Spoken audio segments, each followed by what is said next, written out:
Ross Dunn, who was Professor Emeritus at San Diego State University, where he taught African, Islamic, and world history. It's hard for me to even begin to describe the many ways in which I've interacted with Ross Dunn over the years. You could say, you know, he made anything I do in curriculum pretty much from scratch, working with World History for Us All, even going back to the first time I had a chance to review the National Standards for History when they were in the process of being developed, which was a huge privilege. Actually, I ran across a very innovative book that Ross Dunn wrote, which has not been replicated since, called Links Across Time and Place, in the late 80s, before I had ever known him, and realized that this was something new. And then what I saw come along out of his production over the years after that just, you know, solidified. And I'm sure that everybody in this room who teaches world history at whatever level has benefited in some way. Working on World History for Us All in the year 2000, over 3 summers, starting in the year 2000, I think it was? 2001 was an incredible experience. And as I said, you know, any of the work that I've done in curriculum has benefited enormously from this various types of work. He is also the author of a new world history textbook, Panorama, A World History, which has just been reviewed in the the June issue of World History Connected. You have already got one of his books, which was actually the very first encounter I had with Ross Dunn's work when I purchased a copy of it back in the late 1980s. And as I was reading it, stuck Post-it notes were not new then already, okay?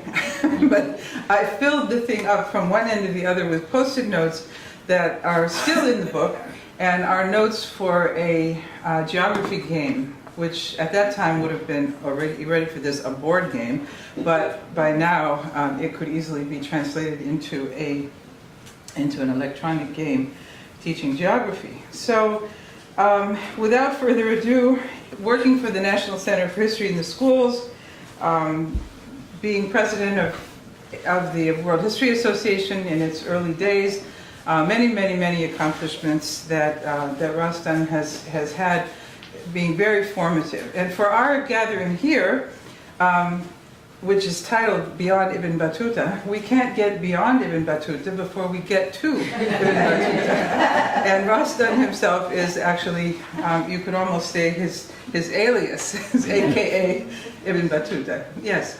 Sorry. You had mentioned that we should have already gotten a copy of that book. Was that a previous year, or was that? You will have received 3 books, I believe, already. Not yet. No. Oh, you will. They're all out there waiting for you. Okay. I guess unlike the coffee and pastries, but you can pick them up on the way out, because tomorrow we're going to be, as you know, and don't let me forget to remind you, tomorrow our day is at a slightly different location on 16th Street. So it's a good idea to take your books today. So that you won't have to, we won't certainly have to lug them or have you wait till Wednesday. So thank you for that. Where are these? They're at the table. We'll get them at lunchtime. We'll put them in the bags and get them to you. We had quite a few disruptions this morning, so I wasn't quite on top of it. This is kind of, let's see. I'm really quite relieved that you haven't received a copy of my book on Ibn Battuta, because if you'd had received it and read it, then I would be boring you to death here, because what I have to say is not entirely just from the book, but a lot of it certainly is. As Susan said, she and I go way back, and it's we keep finding ways to work together. And I'm sure we will until we both drop, won't we, Susan? Yeah. And I want to thank Gwyn for that marvelous talk that he gave. And while he was bringing up all these environmental issues in world history, I'm thinking about the world history textbook that we recently published and wondering, oh my God, did I get that in there? And found that some of the things that Gwyn said, we did get in there, and some of them we didn't. So that'll be for the second edition, too. Yeah. Yeah, the volcanology is a little bit weaker in the textbook than it probably should be. What I would like to do with you today is to present my topic in really two parts. First of all, I'd like to give you the short version of Ibn Battuta's career, which of course includes the Indian Ocean world, but much more of Afro-Eurasia than that as well. And then in the second part, I'd like to focus on his travels in the Indian Ocean world, which will be a kind of grand tour with Ibn Battuta of several of the ports that he visited in the Indian Ocean, and with those I'll make a few remarks and take him around the Indian Ocean world that way. The thing about this guy is, here is the 14th century, and he's traveling all the way from Morocco to China and back, and you think, how the heck did he do that? How could anybody have done that in the 14th century? Well, we know Marco Polo did it, but it's also quite apparent that if not many Muslims were actually going quite as far as he did, the Muslim merchants and scholars and others were bouncing all over the place and moving very long distances, and he attests to that constantly in his travels, that there was nothing particularly unusual about his traveling very long distances. Many Moroccans went to the Middle East, some went to India, especially somewhat earlier in the 11th and 12th centuries. But nonetheless, the fact that he was able to do this raises all sorts of questions about the reasons for travel, the technology of travel, and so on. One of the things that we do notice particularly about his travels is that he's constantly running into people he knows. It happens in Anatolia, it happens in Central Asia, it happens several times in India, it happens in West Africa. Now, we're used to bumping into people that we don't expect to, in airports in Singapore or London, that sort of thing. We've all had that kind of experience. But he was having it too, back in the 14th century. There's one particularly dramatic example. I'm clicking here and nothing's happening. So, did that do it? Mm-hmm. There's controversy about whether Ibn Battuta actually made it to China or not. And my position is that he got as far as the southern coast of China. He claims to have gone even further than that, but I don't think he did. And whether it's his claims to have gone all the way to Beijing, which he says he did, or not, or whether it was a later copyist, someone who added that on later on in the manuscript, is an open question, and probably a question we'll never be able to answer. But I think he went to the southern coast of India, and he was in the city of Fuzhou, and he runs across this guy named Al-Bushri. And this is what he says about it. He says, when we conversed after our formal greetings, it occurred to me that I knew him. I looked at him for a long time. He said, I see you looking at me as though you knew me. I said, which country are you from? He said, from Ceuta. I said, I'm from Tangier. Ceuta and Tangier are two cities on the north coast of Morocco, about 40 miles apart from each other. He greeted me again and wept, and I wept too. I said, have you been to India? He said, yes, I have been to the capital, Delhi. When he said that to me, I remembered him and said, are you Al-Bushri? And he said, yes, I'm Al-Bushri. So here these guys had not only met in China, but they had met previously in Delhi. Then, years later, Ibn Battuta goes back to Morocco, and he goes on his last great journey, which is across the Sahara Desert to Mali. And he gets to the caravan staging city of Sijil Masa on the edge of this north edge of the Sahara Desert. And he meets a guy there who turns out to be al-Bushri's brother. And the only thing he says in his Rihla, in his book of travels, is how far apart they are. Well, that's the biggest understatement I think I've ever heard. So here's what you've got.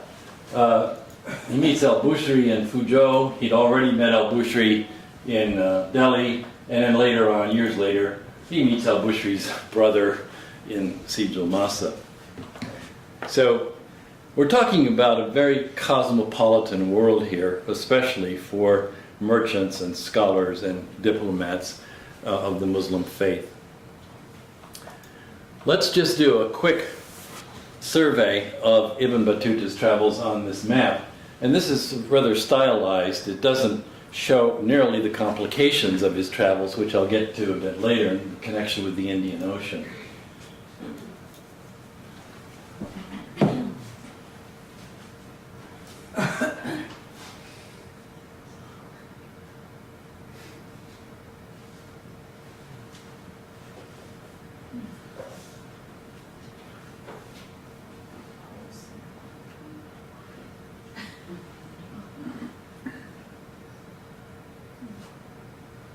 Whew, aren't you exhausted?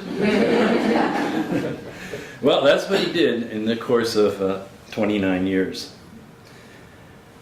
One of the reasons that he did this, was able to do this, was that he traveled in the second quarter, mostly, of the 14th century. And that was really not a bad time to be on the road. It was the twilight of the era of the great Mongol empires, which meant that large areas of Afro-Eurasia were reasonably stable politically.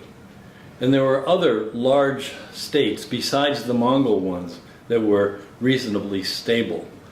They were stable politically, which meant that they were stable economically, which meant that it was a time in which production and trade flourished relative to some other periods, particularly the one that followed. So it was not a bad time to move from within the confines of large empires, and as I'm sure you all know, the Mongols were quite amenable to foreign travelers moving around, or moving from one state to another.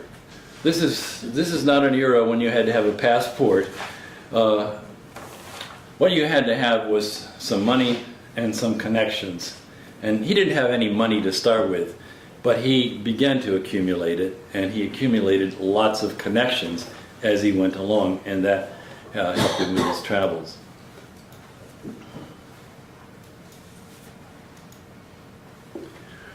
So this is a map that highlights not all of the great states that existed. It doesn't highlight Mali, for example, which was at its height during the time that he traveled. But we see the large Mongol states, the largest one being, of course, the Yuan Empire, the Mongol state in China, the Chagatai Khanate here in Central Asia, the Khanate of Kipchak, also known as the Golden Horde here, and the Khanate of the Ilkhans, or the Khanate of Persia in Iraq, here. So these four great Mongol states, and he met the rulers of all of them except the great Khan of China. He didn't, as far as we know, meet him. Two other states that I have noted on this particular map, the Mamluk Sultanate, which was a Turkic regime in Egypt and other areas adjacent, and which will be important for us today, the Delhi Sultanate in India. So he traveled in all of these places, met the rulers of most of them, and had a jolly good time. He came from, and I might add there that in regard to the Indian Ocean, that this was a period when trade continued to flourish across the Silk Road because it was still the period of the Mongol empires. But the fact that a stable state existed in China and India and Egypt also, of course, facilitated or encouraged the prosperity of the trade across the Indian Ocean. So it was a relatively prosperous period for maritime trade as well because of the stability and prosperity of the adjacent states. Now, who was this guy? Well, he was born and raised in the city of Tangier.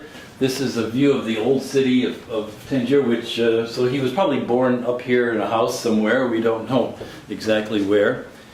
He came from a family of legal scholars, of jurists and lawyers and judges. And so he was probably from a very early age trained with that career in mind. Now, Tangier was not a great intellectual center by any means. He would have to go to Fez, or even better, to Tunis or to Cairo or to Damascus, which of course he does later on, to get a more advanced education. So his education was somewhat limited, but probably still very good. He certainly memorized the Holy Quran and probably other texts as well before he left the city. Tangier was also very much a maritime city, so it was a place where he would meet, or at least run across or encounter foreigners, particularly Europeans, Italians, Genoese, and Venetians, as well as Catalans, who came into Tangier port in order to trade. So it was something of a cosmopolitan city, a city where a young man might grow up with an urge to travel. This is a lesson circle in Tangier, where these young boys with their teacher, who's up there in the corner, it's kind of hard to see him, were learning passages from the Quran and coming to memorize it, which he did. Susan, is it possible to cut these lights up here? That would help sharpen the screen a I lot. can try, but it's probably going to take out more than what we bargained for. They just got brighter. Look. Oh, That's good. is that? Yeah, that's going to impact the... No, isn't that okay? That's okay. It's kind of an all or nothing proposition. It's better with the darker. Yeah. Yeah. That makes it very hard to... That's good. You can see, can't you? Yeah. Your It's notes? just that we're trying to videotape it, so... Oh, trying to videotape it. Oh, okay. Well, that's. I don't know what to say about that. I certainly don't need it to be videotaped from my point of view. Okay. Anyway, so at the age of 21, he decides to leave Tangier and make the Hajj, the pilgrimage to Mecca, which not a whole lot of young Moroccans would have been doing at that era, but he was one who was ambitious and wanted to advance himself, and that was, in his view, the way to do it. So he takes off across North Africa to Cairo, to Damascus, goes to Mecca, and at that point he might have been expected to maybe spend a little more time in the Middle East and then turn around and come home. And with the certificates of having studied a variety of texts in the cities of the Middle East, bringing home these certificates, he would have been in line to get a good job in Morocco as a lawyer or a judge or a mosque official or something like that. But he decides not to do that. He decides to travel. So he takes off from Mecca. Why did he travel? Let's just review that quickly here. First of all was to make the Hajj. He traveled to Mecca at least 5 times, probably more. We're not quite sure because of the chronology. So that was the first big thing. The second was to study religion and law. He was what would be called in Arabic an alim, meaning a learned person. a member of the ulama class. Ulama is the plural of alim. Member of the ulama class, who were the class of learned men and some women as well, who were fundamentally charged with the defense and advancement of the Sharia, the sacred law. So he's a member of that class, which right away means that he's going to dress a certain way, he's going to have a certain comportment, he's going to behave in a sophisticated way, he's going to be able to quote from the Quran and other Muslim texts at dinner parties and so on. So a sophisticated guy. Third was to visit the lodges and tombs of Sufi saints. Sufism was becoming very popular in Morocco in the 14th century. Sufi brotherhoods, orders were being established. Now remember, Sufism is not a sect of Islam. It's not a branch of Islam. It is the mystical dimension within Islam, the dimension that's concerned with the individual's search for knowledge and experience of God. And this mystical tradition is, of course, also to be found in Judaism and Christianity and other non-Abrahamic religions as well. So it involved particularly having contact with Sufi holy men, teachers, saints, living saints, who could teach him something about the faith, but also bestow on him divine blessing called barakah. It's a name we know well because of the President of the United States, derived from that word, barakah meaning blessing. And also to engage in various kinds of Sufi religious exercises, chanting, recitations, even dance. And finally, to seek employment, well, not finally, but the next one, to seek employment and honors. This guy was not just a pious Muslim who was wandering around. He was out to make a career for himself. He was a careerist. He was an adventurer, as we'll see. And so this is important for him. It was a matter of where he was going to stay for a while in a good position. So he's looking for a good position, and he finally finds a good one in India, as we'll come back to that. And then finally, he went some places, apparently because they were there. He doesn't tell us why he went there. He just did it. And we never do find out why he was there.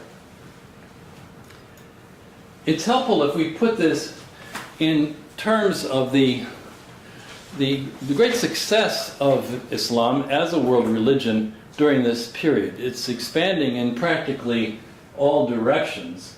And as the faith expands, and it's happening, carried not just by merchants, but it's also happening because rulers are converting to Islam and therefore want to build respectable Muslim states. So wherever Islam was going, the Sharia was being planted, and wherever the Sharia was being planted, then you had to have the cadres, the personnel. You had to have the mosque officials, the judges, the lawyers, the calligraphers, the poetry reciters, the architects, all sorts of people who are moving particularly from the great centers, the great cities of the central lands of Islam, going out to various parts of Africa and Asia. The only place where Islam is not making big headway is here. That's the only place. So Ibn Battuta is a scholar, a legal scholar, who's part of that stream. He's not alone. And he's constantly running into people in Delhi and elsewhere who are there for the same reason he is, who came from Morocco or from Damascus or from Khorasan or other cities looking for position, looking for opportunity.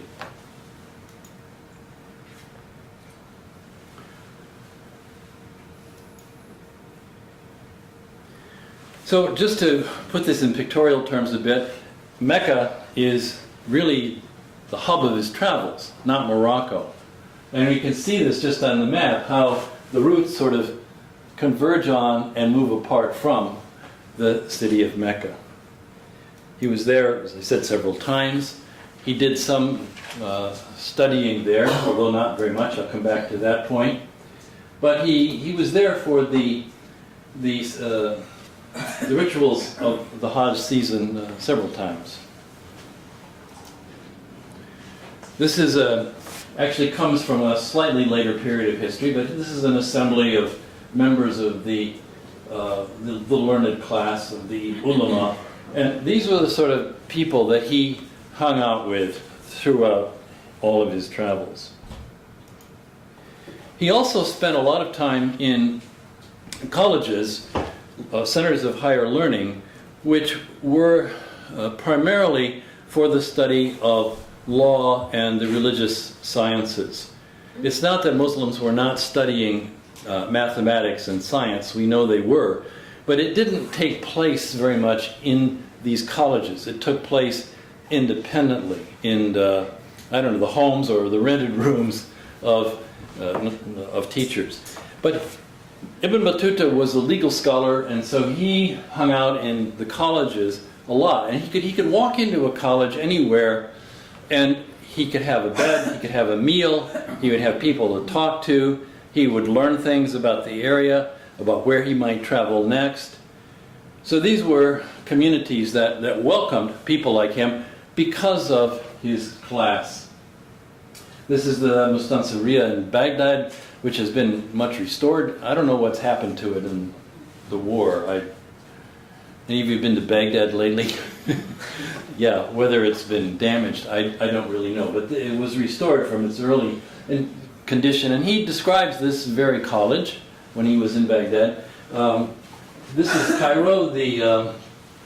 The Sultan Hassan College is the building on the left here.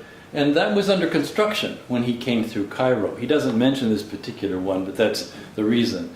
The Mamluk rulers were still building this. So these are monumental, august institutions of learning.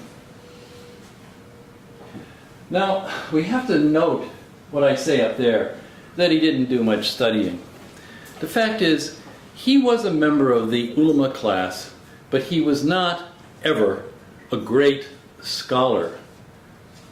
He could not have been, because he didn't stop long enough anywhere to memorize the texts that you have to memorize in order to be a great scholar.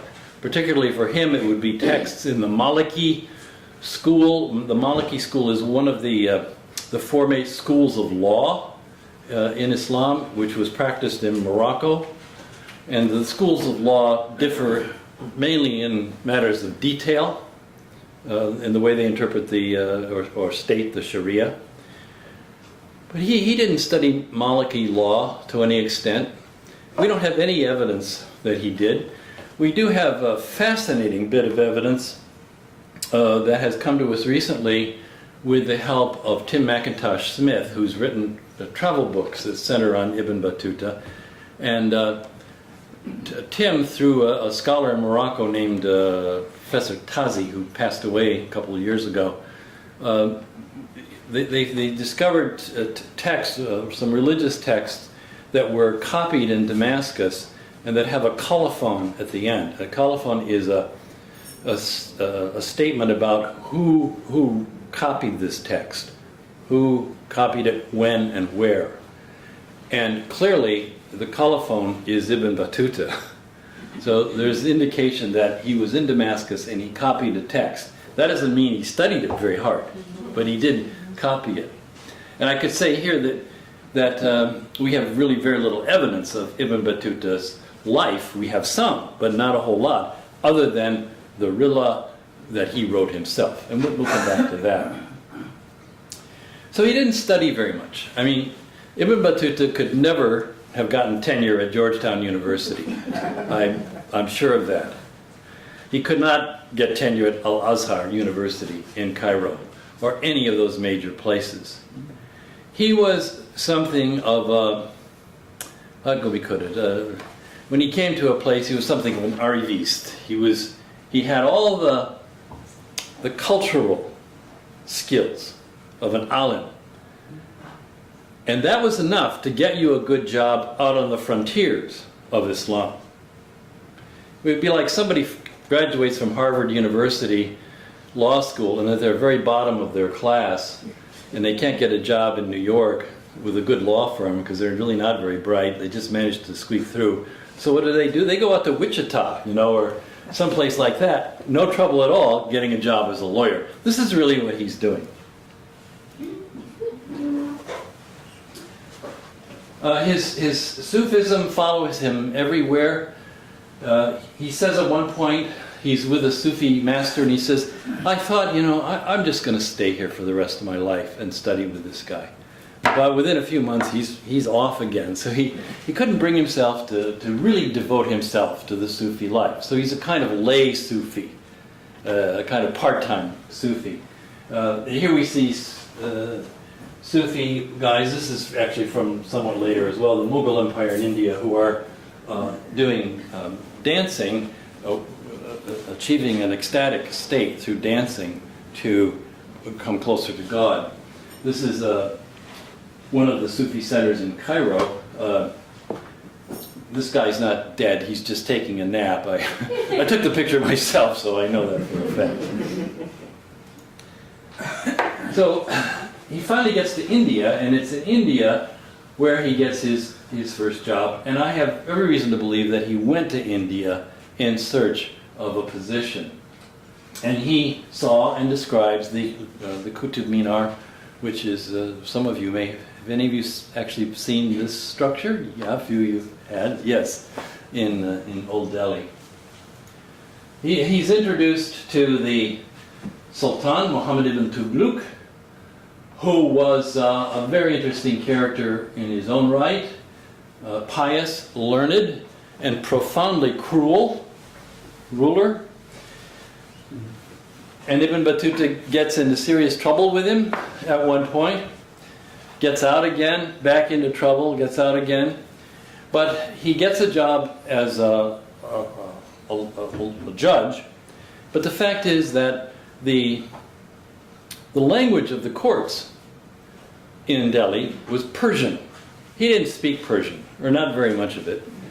And the legal school that they followed was called the Hanafi school, and he was not an expert in Hanafi law. He probably wasn't even an expert in his own legal school, Maliki law, but it wasn't that they practiced. So this job was something of a sinecure, if you know that word. He had substitutes, local guys, like law clerks, I guess you could say, who actually did most of the work for him. And he only describes one or two legal cases in which he's actually involved. But he has that job. Later on, he gets a job as the administrator of a mausoleum of one of the previous sultans of Delhi. And the mausoleums were charitable institutions that provided food for the poor and so on. We see here a picture. Again, this is from an earlier period. This is from the Abbasid Caliphate, but it just illustrates this idea of the legal court. And this is the judge on the left, a man obviously of high respect, and he's hearing the case presented by these two people. So if he did practice his law to some extent, it would have been in scenes maybe something like this. So we're not going to follow him throughout all his travels today, obviously. After India, we're going to see some of the places he went, but then he goes to China, and finally he goes back home. When he gets back home in 1347, 1349, he goes across the Strait of Gibraltar to Granada, which was, of course, still a Muslim kingdom. And he meets a young man there named Ibn Juzai. and they get somewhat acquainted, then they separate, and then Ibn Battuta comes back, and he makes his final trip to Mali across the Sahara Desert, which we won't describe today. After Mali, he comes back to Fez, and in Fez, the Sultan Abu Inan of Morocco, the Marinid dynasty in Morocco, commands him, hears about Ibn Battuta, and commands him to sit down and write up his traveling story, which he proceeds to do. And he brings in this young man, Ibn Juzai, who he'd met in Granada, who is his amanuensis, who is his ghostwriter, if you will, who was a literary scholar, which Ibn Battuta was not. And they sit down together and they write the Rihla, R-I-H-L-A, or Book of Travels, which of course then has come down to us, first in its Arabic edition, translated into full edition, translated into French in the middle of the 19th century, and since then has been translated into a number of different languages. So Ibn Battuta is, of course, not somebody that I've discovered. He's been well known even in the Western world for a long time, and now, of course, he's made it into all the high school and college world history textbooks, which I'm happy to see. I've also done some consulting over the past several years on an epic film version of Ibn Battuta's travels, but they haven't been able to pull the money together to make it go. They go to the Gulf states and say to the sheikhs there who are immensely wealthy, why don't you finance this film? And they say, oh, we'd like to, but there's this Tom Cruise movie coming out that we really like to get involved with that one. So that's the Gulf for you.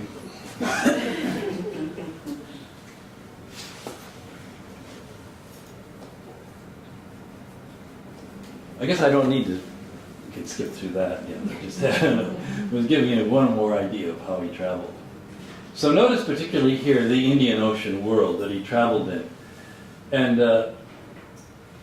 we'll see that it was in several parts. He didn't just go around. This is a map from my book that just gives us an idea of the greater complexity of his travels. If you see how the routes here are much more complicated, and includes the one going down the east coast of Africa and then back up. His travels on the Indian side of the Indian Ocean are even more complicated than that. He's gone all over the place, up and down here, and of course we can't get into the great complexities of those travels. Is some of that in the works of the job he had in Delhi, or is it like he left the job and traveled? Or? Well, I'll tell you what happened right now, because this will come up in a bit, but this is a good place to... I said he got in trouble with the Sultan of Delhi, but then he's brought back to the court, and he is made the head of an embassy to the great Mongol Khan of China. And it's a big embassy of sending gifts, massive amounts of presents, including living presents, to the Khan of China. And he sets out to make that trip as the head of this embassy. And the trip goes to hell in a handbasket. There's a storm off the coast when they're in Calicut in southern India. There's a storm, and most of the ships are lost. And so he manages to survive with one of the ships. In fact, he was supposed to be on the ship with the gifts, and he wasn't, and that ship went down to the bottom of the sea, so the embassy collapsed. He thought, well, should I go back to Delhi and tell the Sultan what happened? And then he's thinking, well, if I do, the Sultan will say, how come you weren't on the ship with the presents? And how come you didn't go down to the bottom of the sea too? And the fact is, he was back in the port of Calicut making arrangements for rooms for him and his slave girls on the ship. That's what he was doing when the embassy was collapsing. He didn't dare go back to Delhi. So that was really the end of his... He never goes back. That's the end of his association with the Sultan. But he continues on with his travels on his own. So I'll show this map repeatedly, and this is our quick survey of Ibn Battuta in the Indian Ocean. He's in Mecca, and he goes from Mecca initially north into Iraq and Syria, and he has a journey up through the Khanate of Iraq and Syria. He meets the great Khan.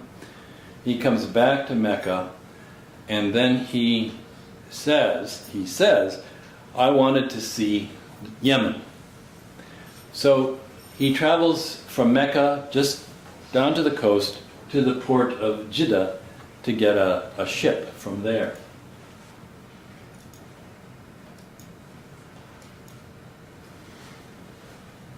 I'm trying to figure out how to make this clicker. Doesn't want to work. Okay.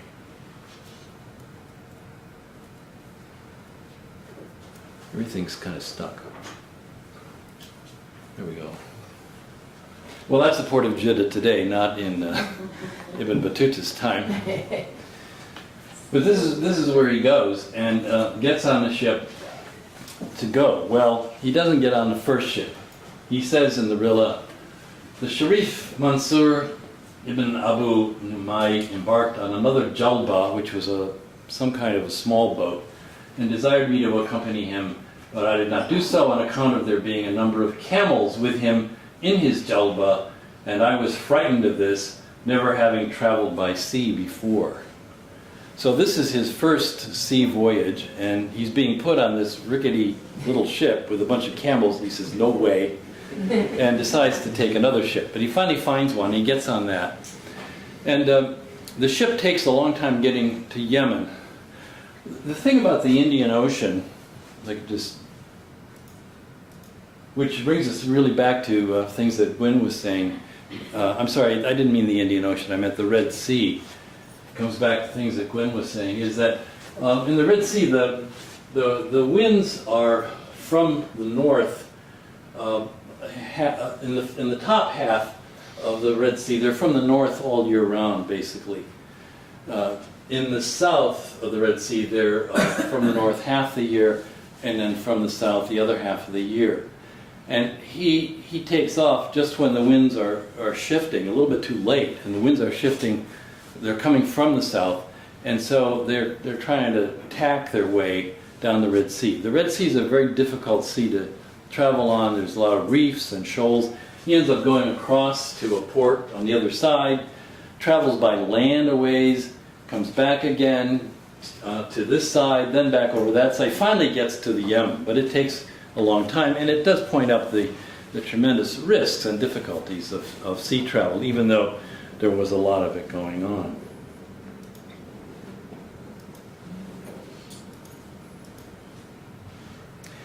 So he spends some time in Yemen, and then he ends up at the port of Aden. Did you catch Aden there at the bottom of the Red Sea? Aden was an immensely important port in this period because it was the fulcrum, really, between the world of the Mediterranean Sea and the wider world of the Indian Ocean. The Persian Gulf was another fulcrum, but at this particular time the Red Sea was very important because the Mamluk regime in Egypt was very supportive of commerce. And so when he's in Aden, he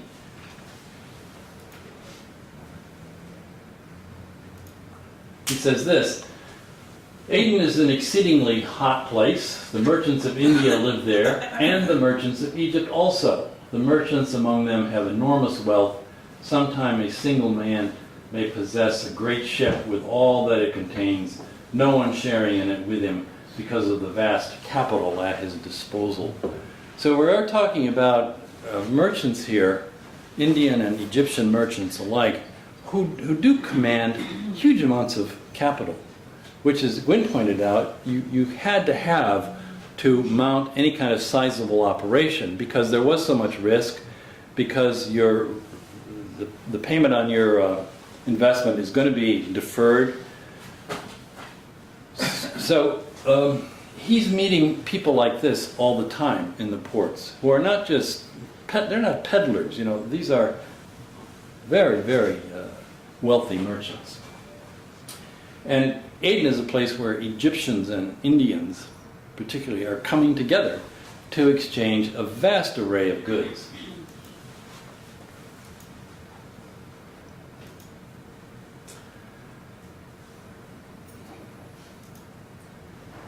Well, Gwyn has given us a marvelous quick survey on the monsoon winds, and you all know something about the monsoon winds anyway. But of course, Ibn Battuta is going to need those monsoon winds for his travels. And one of the things that I found in my research for the book was how knowing something about the pattern of the monsoons was helpful with his chronology. Because in his Rilla, he does not provide systematic dates. He does provide some, but he doesn't tell us when he arrived at a place, when he left the place. And so I had to try to figure that out as best I could. And one way was to use the Tibbetts translation of Ibn Majid's nautical handbook, which was published in the 15th century, not that long after Ibn Battuta. And it's a nautical handbook that gives detailed information on the wind system. When you should head out for a particular port, when you should not, when the monsoons are likely to switch, depending on how far north or south you are, and so on.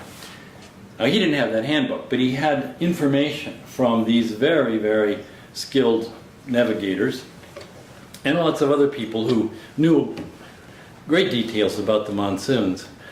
I've always been fascinated, Gwyn, by this old wives' tale that it was that a Greek ancestor, of course, of the Europeans, a Greek discovered the monsoons. In the, you know, as if the people who actually lived in the Indian Ocean didn't know all about them from many millennia ago. So I was able to figure out not so much the exact date that he left a port, but more like when he would not be leaving a particular port, because you just didn't do it. I mean, there was a whole period in high summer when ships did not approach the western coast of India at all, because the summer monsoons were just blasting into that coast, and it was very dangerous for vessels. So they just didn't do it. So there were certain ways of at least eliminating some of these possibilities of when and where he traveled. I'll go back.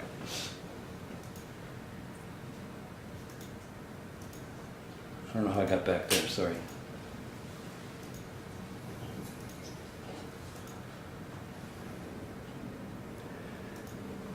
Now here's an issue that's become controversial in the last couple of years. This is a photo of the Sahar, the replica ship that Tim Severin, the famous adventurer traveler, was involved with, that is supposed to be a replica of a 9th century Arab dhow. And the literature has consistently supported the idea that traders in the Indian Ocean were sailing on lateen-rigged ships, that is, ships with the triangular type sail, from very early times, and that these were ships that Ibn Battuta sailed on.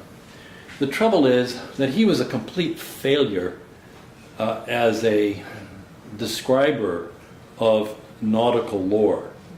He doesn't say hardly anything about the ships he traveled on. The only ships he describes in detail are not the ships of the Indian Ocean, the Western Indian Ocean, but the Chinese junks. He describes them, but that's the only ship that he describes in much detail. So we don't know. He doesn't say anything about the rigging of the ships and the type of sails that were on them. And there's been an assumption that they probably look something like this. Well, then along comes this thing. You're going to show the documentary tomorrow, yes. Right? the Jewel of Muscat, which is this ship that was built in 2010, 2011.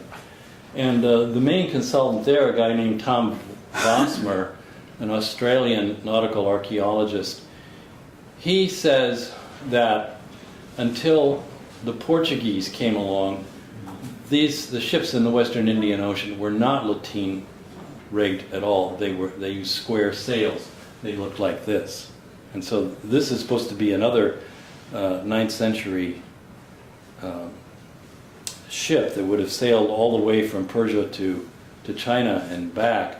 And he said that this would have been the kind of sails that it had. And I haven't researched this myself, and I don't know what the controversy is about it and how controversial it is. I'm kind of suspicious whenever, a theory is put forward that say, oh, yeah, it wasn't the Arabs, it wasn't the Indians, it was the Portuguese, it was the Europeans who brought the lateen sail to the Indian Ocean, and the other people picked it up. Sort of like Kennewick Man in Washington, this skeleton that they found in the state of Washington, saying, oh, well, he was a European. So it was Europeans who discovered America 9,000 years ago, and so on. These kind of theories, they sort of bother me. So I don't, Gwen, do you have any... I've got no sailing expertise. Yeah, I wondered if you'd been party to this controversy at all. So I don't know. One of the things that may support this is we look at illustration of a ship. This is from a copy of the Muhammad al-Hariri, who was a man who worked for the Seljuk regime in the Middle East in the 11th century. And he wrote a book, this whole bunch of stories, and it was beautifully, wonderfully illustrated. And these illustrations are precious historical documents for us. And there's a couple of illustrations of ships. And this is one of them. It's reproduced. You've probably seen it. It's reproduced in textbooks all over the place.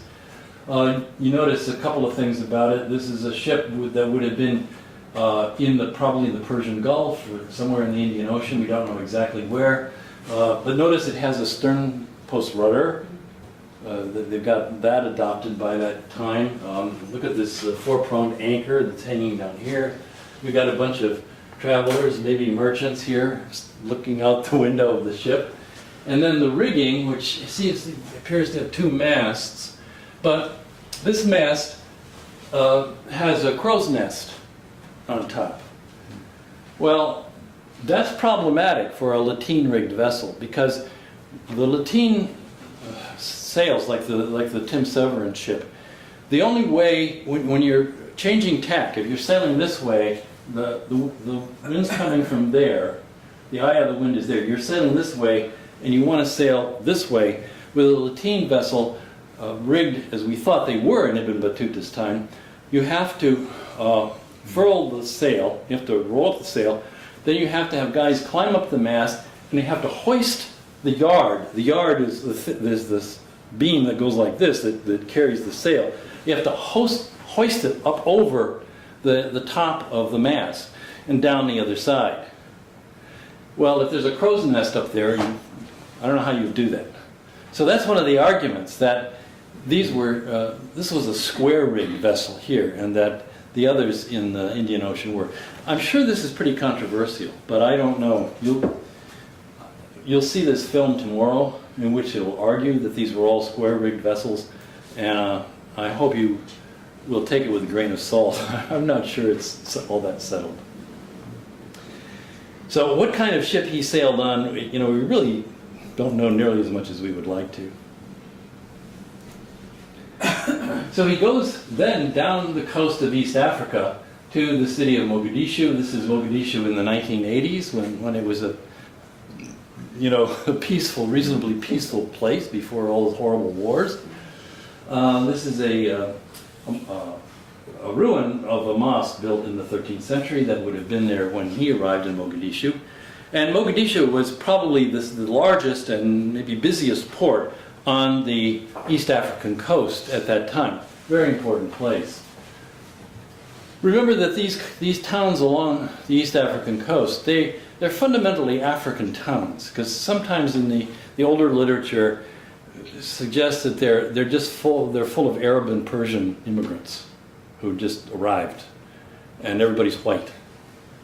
Well, this is completely wrong. Even those who claim distant ancestry from Yemen or Arabia or Persia, who had been there for a long time, they married African women as soon as they got there. And so their descendants would be more and more African as he went along. It is the custom of the people of Mogadishu that when a vessel reaches the anchorage, the sumbuks, another small type of boat, come out to it. In each sumbuk there are a number of young men of the town, each one of whom brings a covered platter containing food and presents it to one of the merchants on the ship, saying, "This is my guest," and each of the others does the same. The merchant, on disembarking, goes only to the house of his host among the young men. When he takes up residence with his host, the latter sells his goods for him and buys for him. So having a local agent working for you was vital in this trade. And sometimes there were diasporas operating in which people whose ancestry or who came from some distant place, but they settled in the area temporarily to act as agents for merchants who were of their own, came from their own part of the world, who spoke their language and so on, would work with them. This is the way it worked along the North African coast with the Catalans and Venetians and Genoese.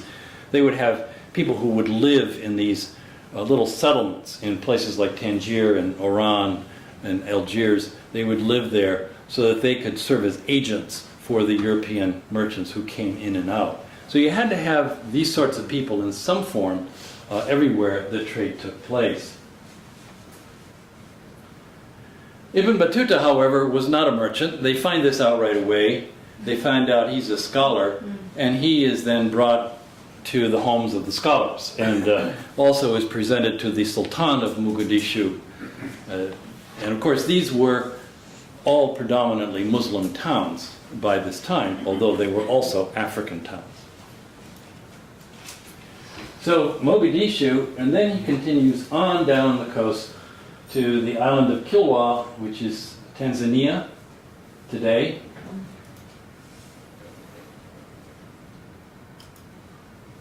And here he gives a very brief description of Kilwa and the government. He doesn't say very much, he doesn't help us much. And he says something really quite weird. He says all the buildings are made of wood.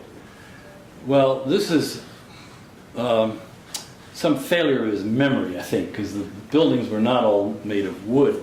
The mosque, the ruin of the mosque in Kilwa is made from coral stone, and coral stone was used quite extensively in home building there. So he doesn't really help us very much in understanding what's going on in Kilwa. But it nonetheless was an immensely important center of trade. He says, we stayed one night on this island, Mombasa, that was further north, and sailed on to the city of Kilwa, a large city on the seacoast, most of whose inhabitants are Zinj, or Zanj is also spelled, jet black in color. I was told by a merchant that the city of Sofala lies at a distance of half a month's journey from the city of Kilwa. From Yufi, gold dust is brought to Sofala. Okay, so the gold dust, he says, the gold is coming from Yufi. Well, this is wrong, because Yufi is an ethnic name that pertains to West Africa, that comes up later in his trip to Mali, the Yufi people.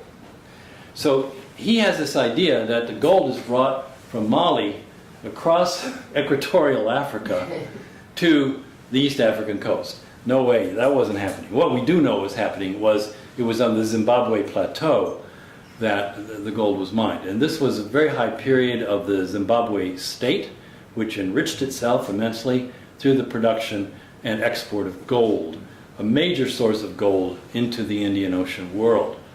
So the gold would go out to Sofala, which was on the coast of Mozambique, and then shipped north to Kilwa, and Kilwa was a kind of redistribution center for the gold that went out from there in all directions.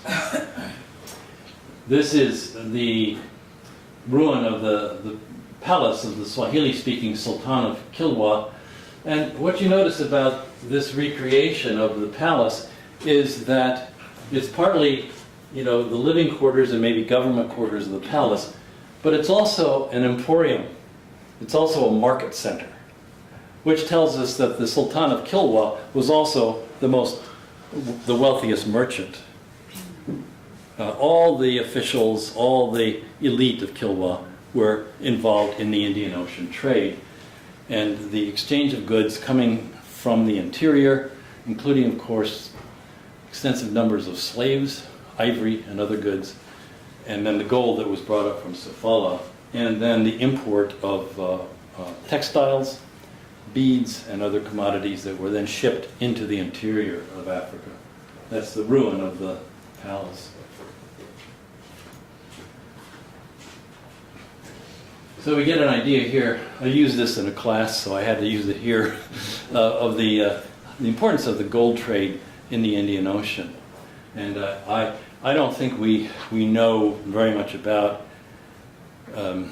which quantities of gold were going where, but I would expect that an awful lot of it went into India, which was a gold sink, if there ever was one. It was just absorbed in there and made into jewelry and hoarded. But some of the gold from Zimbabwe went other directions as well. So he is a short time in Kilwa, gets on a boat and zips all the way back up, I guess straight on, to Dhofar, which is on the southern coast of Arabia, which is his next major stop. This is that coast. It looks very dry and barren in this top photo, but in fact, the monsoonal influence on Dhofar is considerable. So from summer monsoons brings a lot of rain to that, just that bit of India. Yemen gets a lot of rain from the summer monsoons as well, and it goes up this coast, so it's very seasonal, of course.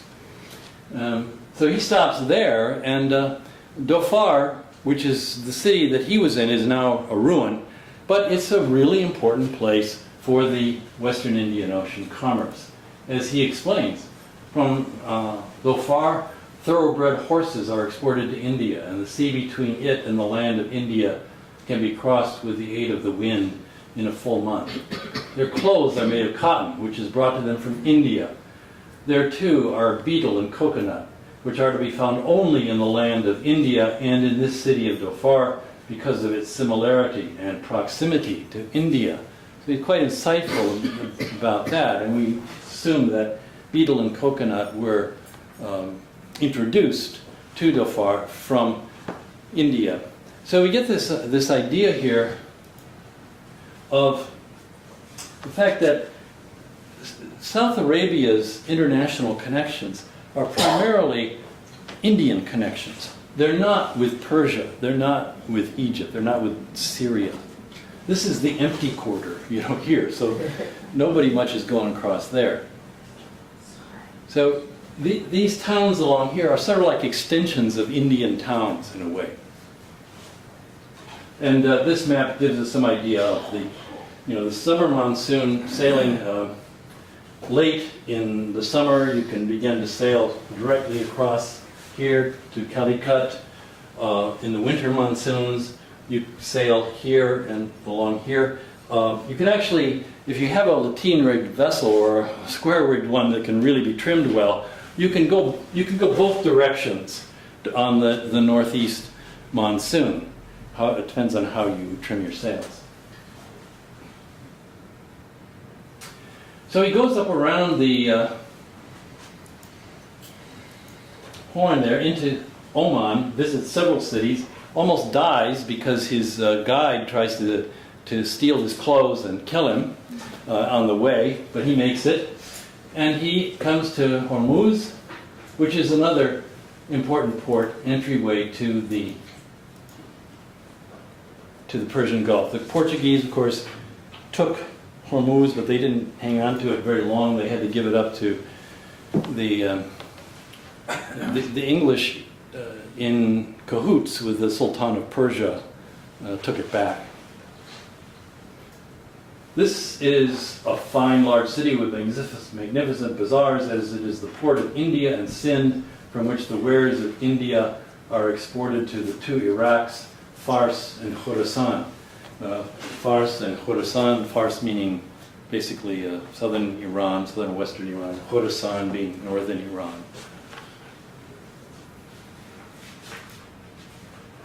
Well, after he leaves Hormuz, he goes back to Mecca again.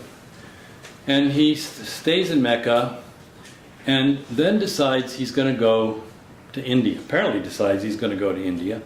And he even says that he was going to go directly from Arabia to India.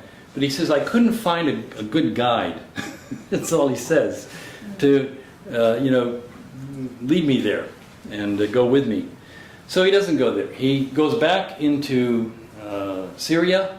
He makes another visit to Egypt, we think, and then goes on this long journey all the way up through Anatolia, across Inner Eurasia, and down by land through Afghanistan and into India. That's when he gets his job with this Sultan there, and he is in India for a number of years. And then finally he gets this embassy to China, and that brings him to Cambay, which is his first stop on the Indian side of the Indian Ocean. And from Cambay, or a port that's down the river from it called Gandhar, he has ships ready for this embassy, and they start out on their journey to China, which they never get there. So Cambay is another important city. Cambay is in Gujarat, and the Gujaratis, as you see, became really renowned, especially from the 14th and 15th century on, as merchants. This is an illustration of Cambay based on Marco Polo's description. So you see the guy who did the illustration was a European who didn't have a clue as to what Cambay actually looked like. So it's highly Europeanized because that's all he could come up with. That was all that he knew. The best he could do was to stick some turbans on the heads of the people to make them into Asians. And notice these are, this is, I don't know what you had in mind in terms of the period exactly, but notice these are square-rigged vessels here. So Cambay, this city is one of the finest there is in regard to the excellence of its construction and the architecture of its mosques. The reason is that the majority of its inhabitants are foreign merchants who are always building their fine mansions and magnificent mosques and vie with one another in doing so. So again, great concentrations of commercial wealth here. And by foreigners, I think he means a lot of Arabs and Persians who have come from the West. And he says they're foreigners, but in fact, the local people, this is a period when they're beginning to really have an impact, the Gujarati merchants who become famous thereafter. Here is the Portuguese Tome Pires on Gujarati merchants in the early 16th century. They are men who understand merchandise. They are diligent, quick men in trade. Those of our people who want to be clerks or factors ought to go there and learn, because the business of trade is a science in itself, which does not hinder any other noble exercise, but helps a great deal. So here's the Portuguese guy saying, if you want to learn how to trade in the Indian Ocean, come and learn it from the Asians. Come and learn it from the Gujaratis. And of course, as Gwen was saying, here's when we start talking about Portuguese all the time. And in fact, Gujaratis were much more numerous, had much more concentrated wealth in their own hands, and were operating all over the Indian Ocean world, right straight through the period of Portuguese involvement.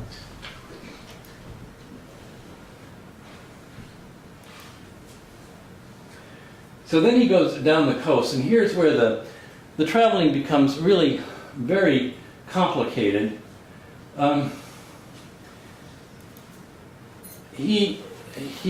at one point, he goes to a town called Honavar on the coast. And this is after the expedition has fallen apart. The ships have been lost. He's on his own. He doesn't have many resources. He needs a patron. He doesn't dare go back to Delhi. He needs a local patron. So he links up with a guy named Jamal ad-Din, who is the Muslim ruler of a port town called Honavar. Now, some of the port towns along the coast were ruled by Muslim dynasties and some by Hindu ones. So in Honavar, it's a Muslim ruler. And it turns out that in a town up the coast called Sandapur, which is actually the future Goa, Sandapur has a a Hindu prince, but his son wants to displace him. And the son tells Jamal ad-Din in Honavar, if you will come and invade Sandapur, get rid of my father, I will convert to Islam, and I will marry my sister to you, and we'll all live happily ever after. So Jamal ad-Din in Honavar organizes a fleet of 52 ships to go and attack Sandapur. And who does he hire on? Who volunteers to be the leader of the campaign? None other than our friend Ibn Battuta. And here's where we see, Ibn Battuta, not the wandering Muslim scholar spreading Islam around the world. Here we see Ibn Battuta, the warmonger, And so he joins this expedition, and he's very open about it. Oops, what just happened there?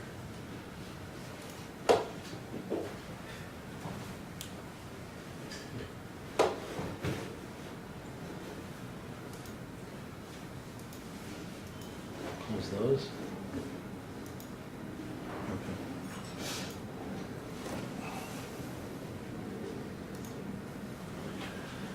On Monday evening, we reached Sandapur and entered its creek and found the inhabitants ready for a fight. So we spent the night near the town, and when the morning came, drums were beaten, trumpets sounded, and horns were blown, and the ships went forward. The crews of the ships sprang into the water, shield and sword in hand. There were also horses that were on these ships. That they had open sterns, the horses could get off. I myself leapt with all the rest into the water. The greater part of the heathens took refuge in the castle of their ruler. We set fire to it, whereupon they came out and we took them prisoner. The Sultan gave me a young female prisoner named Lemki, whom I called Mubaraka. Her husband wished to ransom her, but I refused. Well, there's a couple of interesting things here.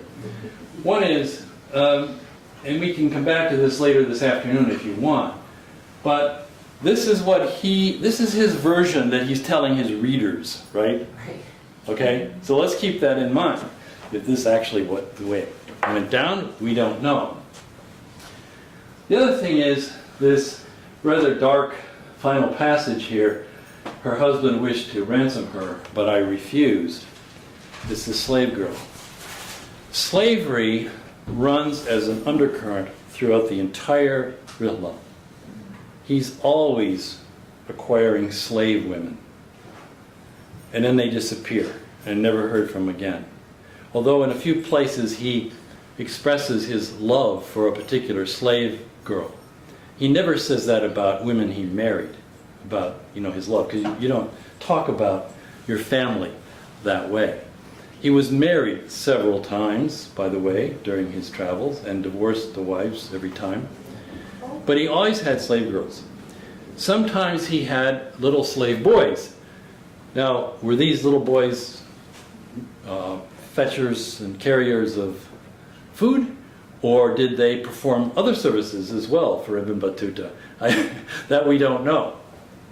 But he's constantly acquiring slaves. And so we see, and Gwyn is authority on this, we see slavery pervading the Rihla and pervading life here throughout the Indian Ocean. He doesn't often say very much anything about the origin of the slaves that he acquires, whether they are African slaves or from someplace else. And also, we see his combination of ambition and licentiousness, in which he's got this beautiful slave woman. Husband wants him back. She says, no. He says, no.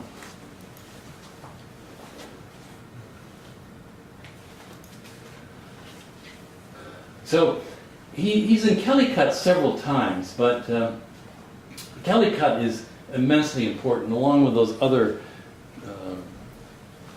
ports along that western Indian coast. And here we might think of this in terms of a kind of fulcrum of the whole Indian Ocean world, these southern Indian towns, where a tremendous amount of exchange of goods takes place that's coming, from this direction, going back, this direction, going back. And it's at this time that you're seeing, and before this, Portuguese. See, I'm doing it too. Chinese vessels, big junks in the ports, which he describes. At this time, we think that the Chinese vessels were probably not going further to the west as they would do later during the Chenhua expeditions, which was more than a half century in the future. But they're coming in substantial numbers to the South Indian coast and bringing with them the Chinaware, pottery of different kinds, and many other products.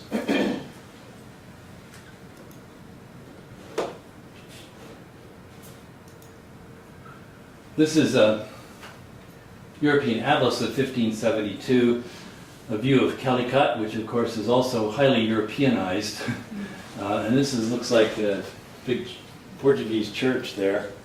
Notice this ship up here. This is the only lateen-rigged, triangular-shaped sail ship in the picture that I can find.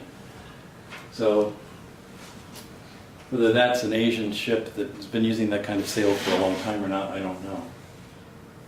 And then behind Calicut are the Ghats Mountains, high mountains that cut it off really from the interior. These are the only ships that Ibn Battuta describes. He sees them in Calicut. He's supposed to be on one, but then isn't. And these are ships, you've all seen descriptions of these, and you've all probably studied the Chenhua voyages and taught them, so you know about this. But these are some of the characteristics of these ships, which were much larger and much sturdier than the Western Indian Ocean vessels that were the planks were held together by coconut fiber. These are held together by nails, and they're very, very sturdy hulls. So he describes then, unlike any other, he describes these junks. In the vessel they build 4 decks, and it has cabins, suites, and salons for merchants. A set of rooms has several rooms and a latrine. It can be locked by its occupant, and he can take along with him slave girls and wives. Often a man will live in his suite, unknown to any of the others on board, until they meet on reaching some town. The sailors have their children living on board ship, and they cultivate green stuffs, vegetables, and ginger in wooden tanks. So these ships are really pretty big. Although I must say that I have a friend in Cambridge, Sally Church, who is an authority on this and has written extensively on the Chenhua voyages. And her study of texts shows that she doesn't think the Portuguese treasure ships were quite as big as they have been described. You've seen that picture of showing the treasure ship compared to the Santa Maria, and how it's this little tiny thing. She thinks that's exaggerated, and not that these ships were tiny too, but she doesn't think they're quite as big as they've been portrayed in the literature, and as all Chinese nationalists would like them to be. For Chinese nationalists, they probably just get bigger and bigger.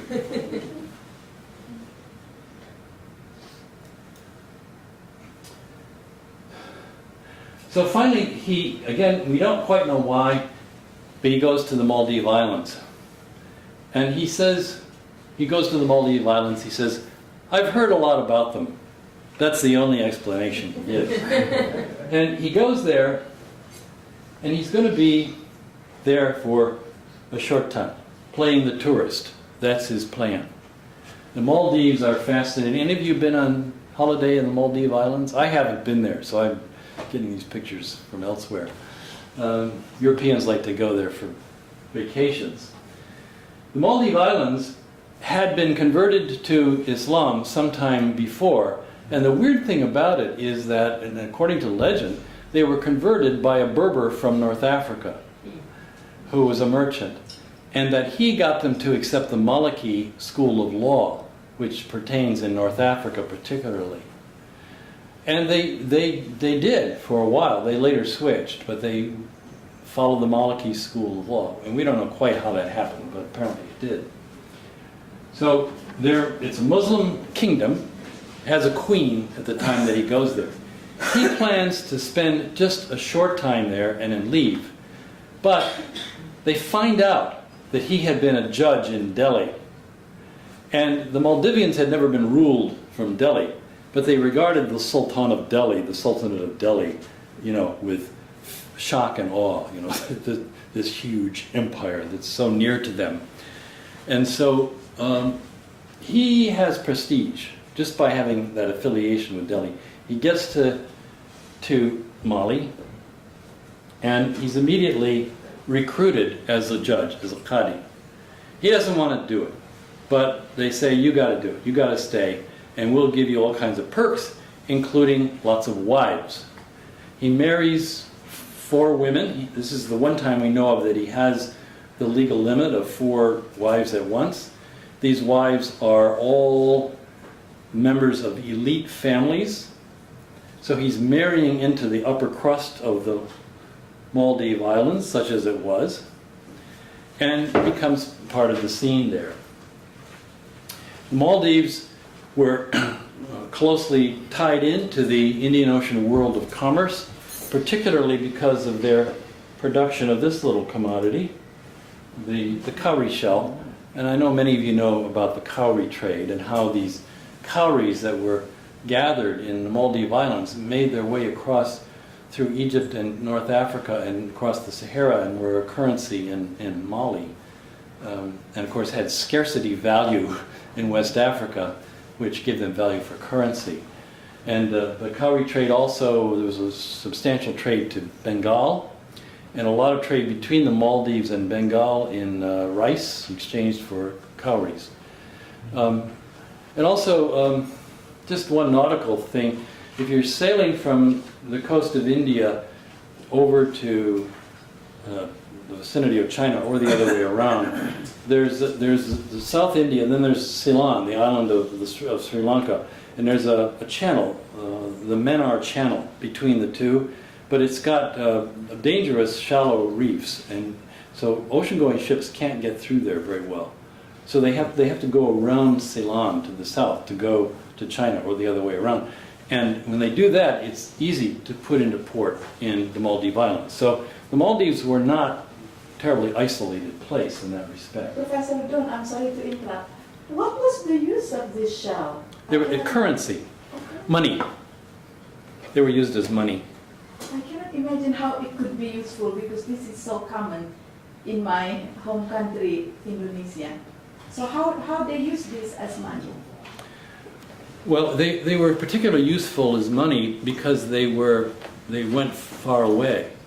I mean, probably in Indonesia, you could use them as money if you wanted to. You've got modern currencies now. They don't use them as money anywhere that I know of. No, even in back then, was it precious or something? It's not gold, I mean, that they could use it as currency. It's not precious in the sense that gold is precious, but once you transport the cowries far enough away from their origin, there's going to be certain limits on how many you can transport. So by the time cowries reached Mali, all across West Africa, they had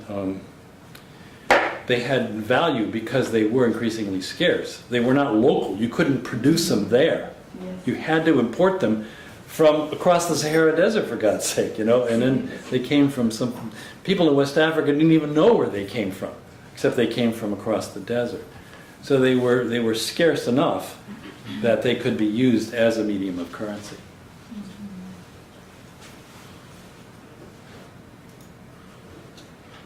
Susan? Yeah, I've read that they were also used as currency in Yunnan with the early tea trade. They weren't ever a major large currency, they were sort of like small change, like nickels and dimes and quarters. But I was very surprised to read that they had been found in Yunnan, up north of the Yeah. Southeast Asian Peninsula. Yeah, they came through Bengal and up, I Yeah. think, yeah, well. So he becomes the judge in Mali, here he says, I made an agreement with the Vizier Suleiman, the naval commander, to marry his daughter. After this marriage, the Vizier forced me to take the office of Qadi, forced me. But he warmed to the task right away. Their women folk do not cover their heads, not even on one side. Most of them wear only one apron from the navel to the ground, the rest of their bodies being uncovered. When I was Qadi there, I tried to put an end to this practice and ordered them to wear clothes, but I met with no success. No woman was admitted to my presence in a lawsuit unless her body was covered, but apart from that, I was unable to effect anything.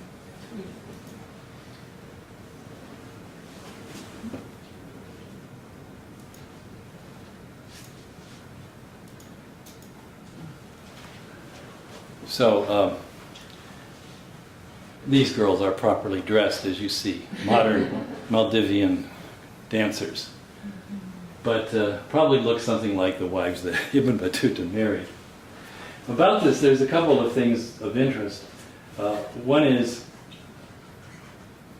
again, this is for the consumption of his readers. He is a proper, conservative, urban Arab who has got to make clear to his readers that he didn't approve of this kind of dress. So that's certainly part of it.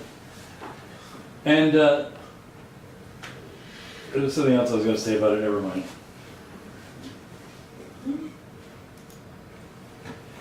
Now here's where the story turns really dark. This is Ibn Battuta, the adventurer, coming to the fore. Almost as a kind of sideline. He doesn't make much of a deal of it. But he says this, I made a compact with the Vizier Umar, the army commander, and with the Vizier Hassan, the admiral, that I should go to Mabar, the king of which was the husband of my wife's sister, and return thence with troops so as to bring the Maldive Islands under his sway, and that I should then exercise the power in his name. Also I arranged that the hoisting of the white flags on the ships should be the signal, and that as soon as they saw them, they should revolt on the shore. So here's our pious Muslim involved in a coup d'etat, an attempted one anyway, a planned one, which is about as far as it went. He was married to a woman in Delhi named Hernaseb, and she was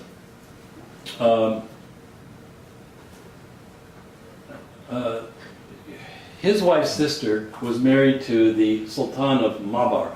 Mabar was a state at the very southern end of India, and it was subject to the Sultan of Delhi sometimes, but most of the time it was not. It was an independent state. And Ibn Battuta had the connection there because of his former wife. And he was going to get in cahoots with this Sultan of Mabar, and they were going to invade the Maldive Islands together and take it over. Well, he goes to Mabar later to help organize this, and he can't stand the Sultan of Mabar. He can't stand anybody there. He doesn't want to work with them anymore, and he just gives up on the project. But nonetheless, boy, does it say a lot about our friend.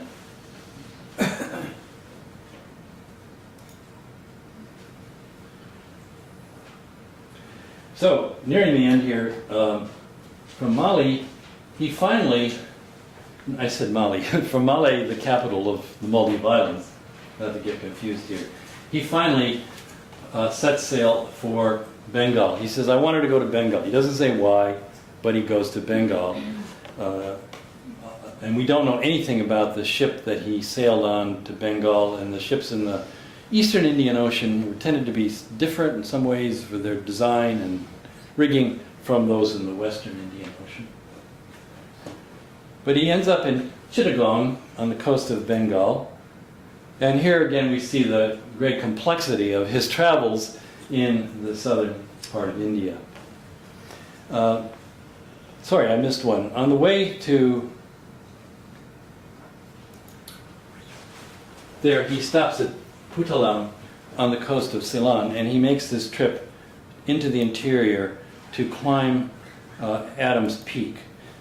Adam's Peak was a famous shrine for Muslims, Hindus, and Buddhists alike.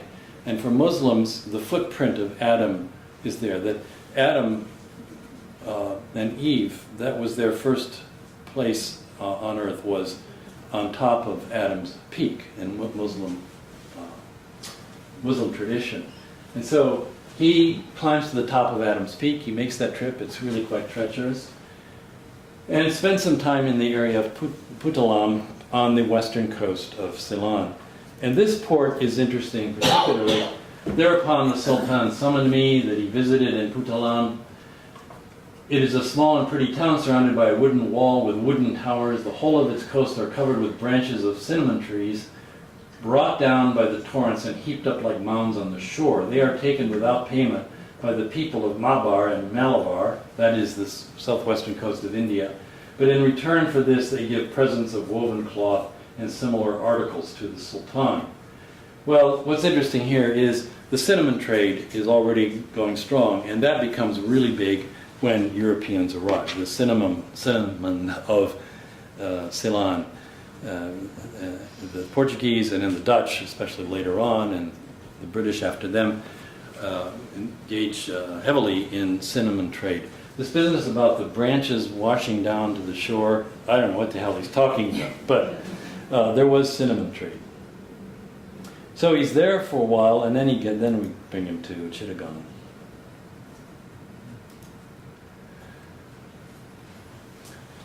I left the Maldives and we were at sea for 43 days and then reached the country of Bengal. It is a spacious country producing rice in abundance. Nowhere in the world have I seen cheaper produce than there, but it is gloomy, and the people of Khorasan say it is a hell full of blessings. Well, it's, any of you have been to Bengal or are from Bengal? I mean, you know, yeah. Is it gloomy? It is. Yeah. It's swampland, so It's swamp and marshland, riverine land, water everywhere, lots of mosquitoes, and right. So he didn't like it very much. But it's the one place where he starts rattling off prices. Nowhere else on the Rilla does he do that. And in fact, naturally, he gives the price for a slave girl. Oh man, she was really beautiful, and I got her for practically nothing. He says that. He goes to visit a Sufi saint up country, briefly, and then he comes back. He doesn't spend much time in Bengal. Bengal is, the sultans of Delhi are trying to gain control of Bengal. They're not quite bringing it off yet. But the rulers there are, by this time, Muslim. There are a lot of Muslims coming in from Western India and settling in Bengal and trying to be farmers. So it's becoming Islamized at that time. It is actually interesting because this is about the same time that Richard Eaton's work on the frontier of Bengal talks about the way in which Sufis start to reclaim land. And so the focus on the abundance of rice is really interesting because this is how Bengal goes from being swamp land to becoming productive of rice in this way. And, so, and in Bengali culture, rice and the abundance of rice becomes this really important thing, like even today. Yeah, I mean, this area is all economically developed to a high state long before the British turn up. And they turn up, and it's been done for them, basically, right?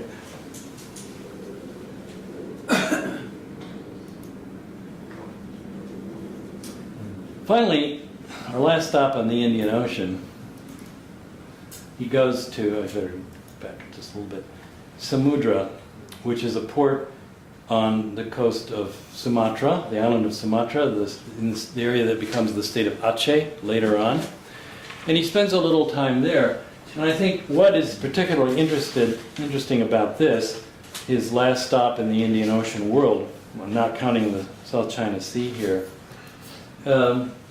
is that this is a period when Islam is expanding quite rapidly in Indonesia. I and my companions mounted and we entered the Sultan's capital, the city of Samudra, a fine big city with wooden walls and towers. The Sultan is Al-Malik al-Zahir, one of the noblest and most generous of kings, a Shafi in legal school and a lover of jurists, who came to his audiences for the recitation of the Quran and for discussion. He often fights against and raids the infidels. He is unassuming and walks to the Friday prayer on foot. He's not carried on a horse, I should say. Yeah, so this pious, generous Muslim who is battling against the interior peoples of Sumatra who are not Muslim at all yet.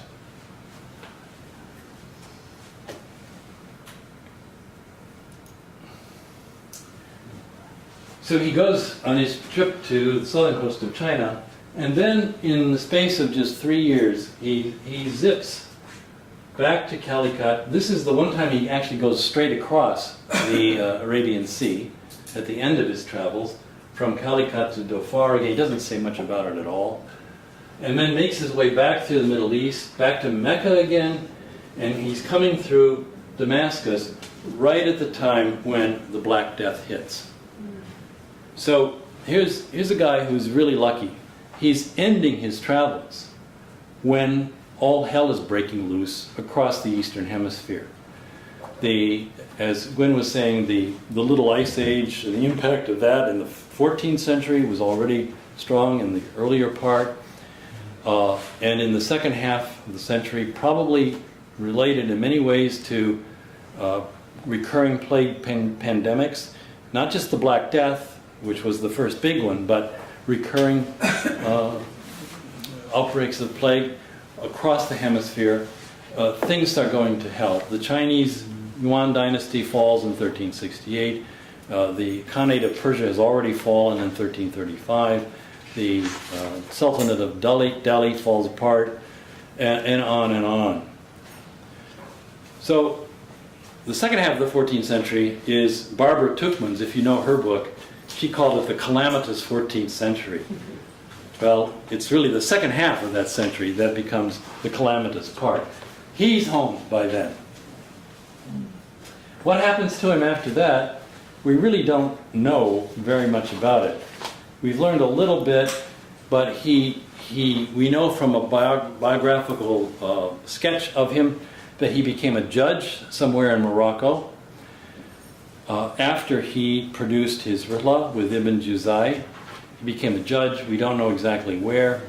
He might have died in Tangier. Others think he died in the Casablanca area. But there is a tomb attributed to Ibn Battuta in Tangier that I visited. I went in, I cried. This is a cenotaph. He's not in there.